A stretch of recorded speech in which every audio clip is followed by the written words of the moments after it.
This is just AMZN for Tuesday, March 5th, 2019, with a very late video. We hit inside candle today. That's about it. Kind of boring, kind of a pullback. I did talk about fading it.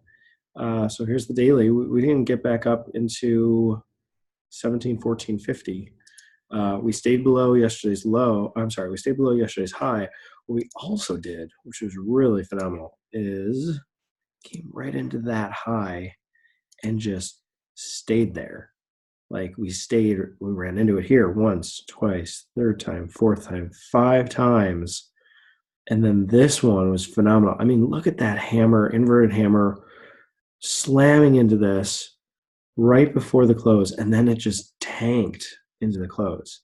I mean, it tanked on, you know, within 10 minutes, but it tanked on an inside candle. So I'm not saying it's huge. It's not like, the move we had over here yesterday. But a decent move. I mean, seriously decent in 10 minutes. Like there's a lot of volume coming in, a lot of bears getting in saying, okay, it's going lower. If we gap up tomorrow, so let me see if I can draw this. If we do something where we, kind of trade back up in the morning and get anywhere up above here, I mean, way up here, anywhere, all those bears are trapped, and it'd be a bullish gap and go, and it could seriously run. We could have a very large candle tomorrow.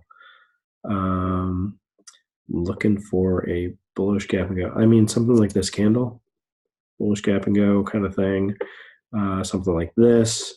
And we could, if we get a bullish gap and go, we could easily touch 1750 tomorrow.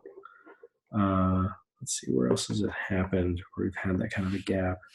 Here's one that faded, bullish gap and go faded. There's a really good one, especially an inside candle. I'm looking. I didn't look this up before. I just thought, it'd be cool if we could find something like that. Maybe I went past one. I don't know. If you find one, send me an email. Let me know when it was, and I can try to go take a look. I'm just looking for a candle that is breaking out, inside bearish candle that then has a bullish gap and go. And I'm not seeing something quite like that right now. So again, I'm just skimming through this really quickly, just looking for something. Anyway, let's come on back over here. Technically in the month, even though it's only a couple days in the month, we still have a lower high than this one. So, it's still possible that we don't race that much higher and we do some sort of a rollover here. Entirely possible. This volume suggests that we're just resting today. This is, kind of a good pullback. We've had 5 up days in a row and a clear breakout. I mean, I'd be fine even if it comes back down to the 21, comes back down and touches this uptrend range, bounces off 1665. I'm good with any of those possibilities, So that's the other thing here is it kind of stopped at this double bottom neckline, right? That bigger one, it kind of stopped there early in the day and then got close. And then I didn't draw that line very straight. Let me see if I can draw this line a little straighter, following my cursor across the screen. That's where we're at right at the end of after hours. And so, you've got these battles going on with just these locations that are holding so well. You got the double top neckline here. You've got I'll come back to this. You got a double bottom up here that was bouncing off of basically yesterday's closing price. These interactions with these other prices, because there's not a clear line right through this area. A really nice high wave candle here that then moved higher, and then an inverted hammer here. Let me zoom in on the day, because this was phenomenal to see. I noticed this. All right, so you get this consolidation here. Really nice consolidation. I'm just going to draw this one little bit tighter like that. So I'm going to kind of, I don't mean to discount this, but it's just harder to drop. Look at how sideways this was for so long. It had some great indecision candles here, a really nice hammer off the 21 right here, breakout candle. Okay, it's going. Pauses right here. Can't get above this line.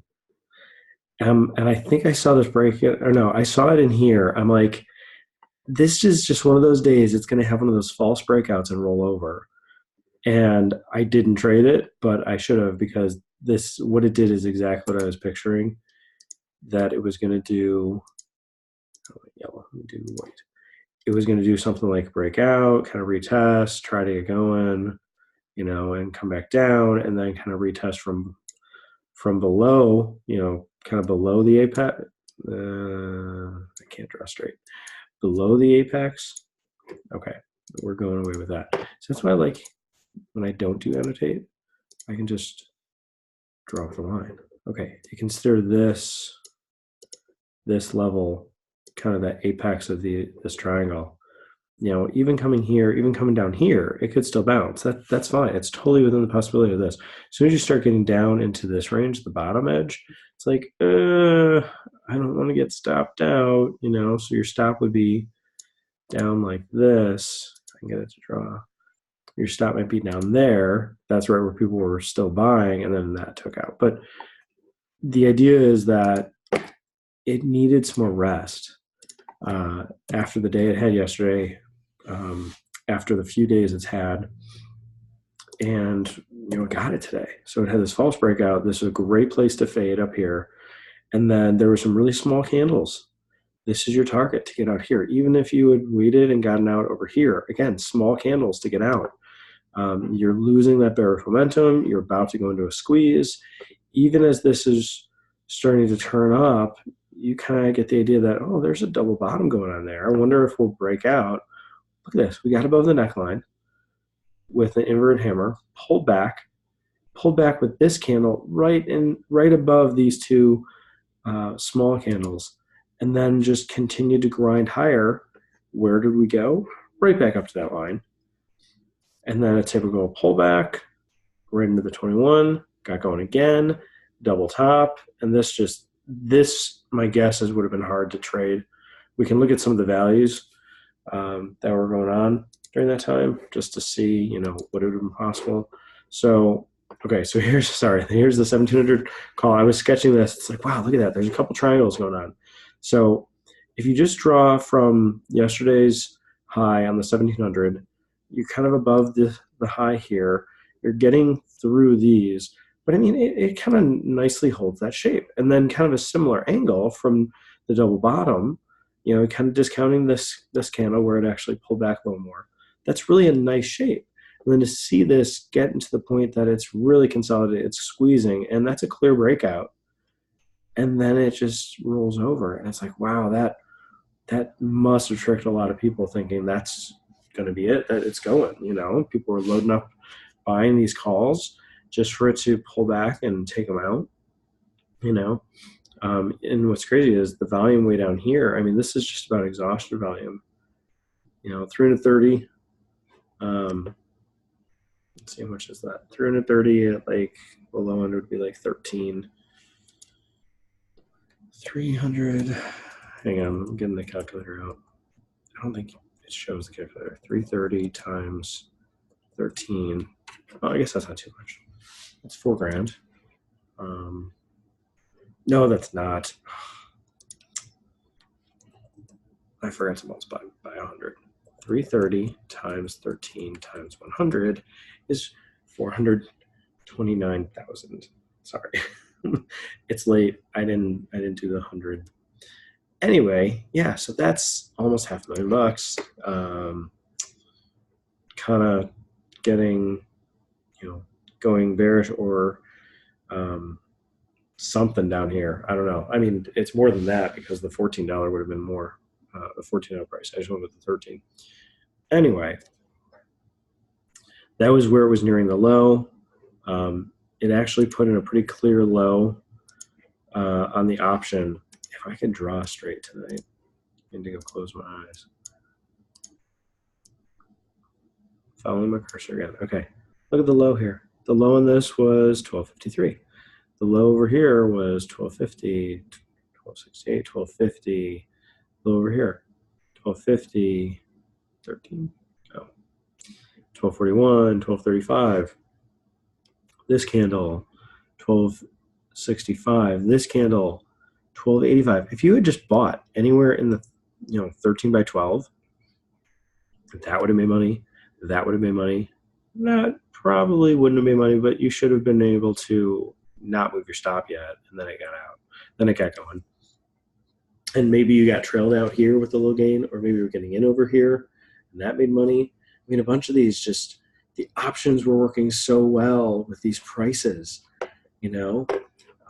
This is the kind I love to see. If we jump over to, here, let me delete all these. Oh, and then this, seeing this downtrend, if we can have another inside candle tomorrow, even smaller, I mean, watch out for this thing to go bullish. But I mean, it's setting up to do another triangle on the options. So here we go. So now for the 1700 puts, a little bit wide ranges on these candles. There's some really small ones down here, as it was having that bullish breakout on the stock, and then this breakdown here, and then just paused. And this, you could have gotten $1 risk on this at a known resistance. Like, picture this: you're right here. It's a known resistance from here and from yesterday, and it doesn't really want to break out. All you have to do is set up a bracket. Get in when it breaks below this, get in, get stopped out when it gets above this, and vice versa.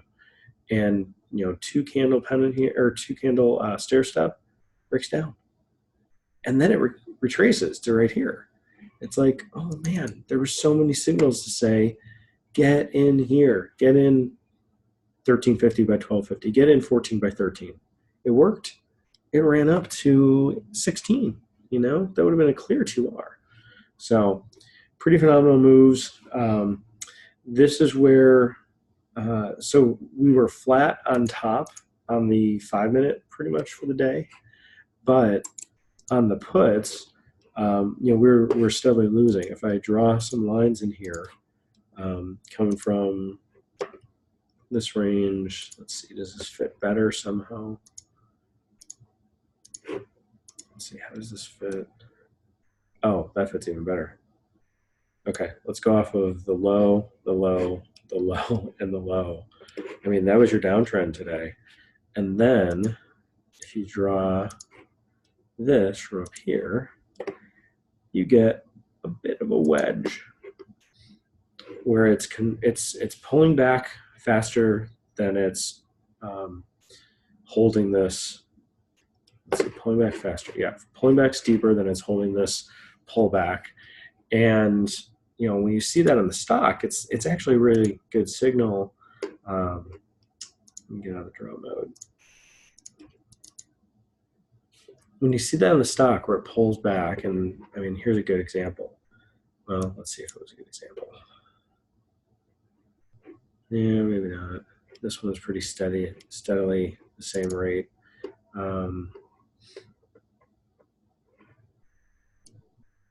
Now I'm looking on the 5-minute for a pattern I want to explain, but I'm not seeing one real quick. So the idea here is that if you pull back, you're basically creating a wedge, which is consolidation, and it's just getting ready to do something. Usually, and I don't know the statistics on it, it'll break out on one of those that's pulling back faster. It's just consolidating, it's just consolidating like this on the put, which, if you think about it, then the moves on the stock should be going up quicker than should go up quicker than it's going higher. Let me see if I can draw the wedge.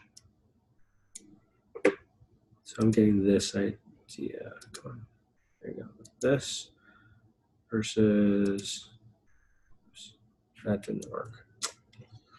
All right. Let's see.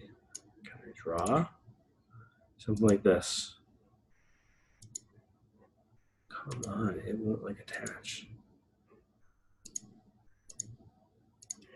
I apologize. This is not like something like that. This is where you have a wedge, where you have, I mean, you could draw just this, but it's like, well, there are some clear highs touching, there are some clear lows touching, and it's going up. The lows are going up faster than the highs are going up. And so you make this wedge, and this one broke down, retested, actually made a higher high with inverted hammer, and then completely collapsed. So there were opportunities throughout the day in here to go bullish with 1700 calls or something else like it. Oh, did I forget to mention 1700 calls? They were pulling back yesterday into the $10. No, I talked about that. And then today, that's where we ended up, right around the $10 range. It's like, okay, made it full circle back to that. We'll see if that holds, you know. And then the puts, there were definite opportunities to be buying along this downtrend. I mean, if you just maybe had this point and then a point down here, and it's actually going to be steeper, you know, it just gives you a better place to get out. Like if you were getting in here with this, and then I guess you wouldn't have that as a target. Try to figure out without knowing that, how would you have targeted? Maybe you wouldn't have. Maybe you would have just waited till later and got around like this, and you get, there you go. You get some resistance here, false breakout here, and you've got this down to almost 12 by 11, a little bit wider. But anyway, that's what's going on there, and we'll see what happens tomorrow. If we can hold into this range, if we can do another small candle, if we could bounce in here for another day, that'd be fine too. So anyway, hope this makes sense. Hope this helps your own analysis, and hope you're looking for some good opportunities. This was just a really good day to know how Amazon trades. It forms these triangles. I've learned the lesson the hard way, where it's like, oh, it's going now, and then it's like it's another hour of waiting, and I get stopped out on an option because I just didn't have enough time for it to do that. And this is one of those cases where it actually did, you know, move, but then just stopped. So, you know, it helps that all these highs were above this rollover from yesterday, but the fact that we're right up here where these lines were, it'd be good to get going above it. And I mean, this is like a multi-top, you know, or a multi-accumulation, just a consolidation, accumulation. We'll see which way we go from here. All right. Hope you enjoyed this. This is Just Amazon. Thanks.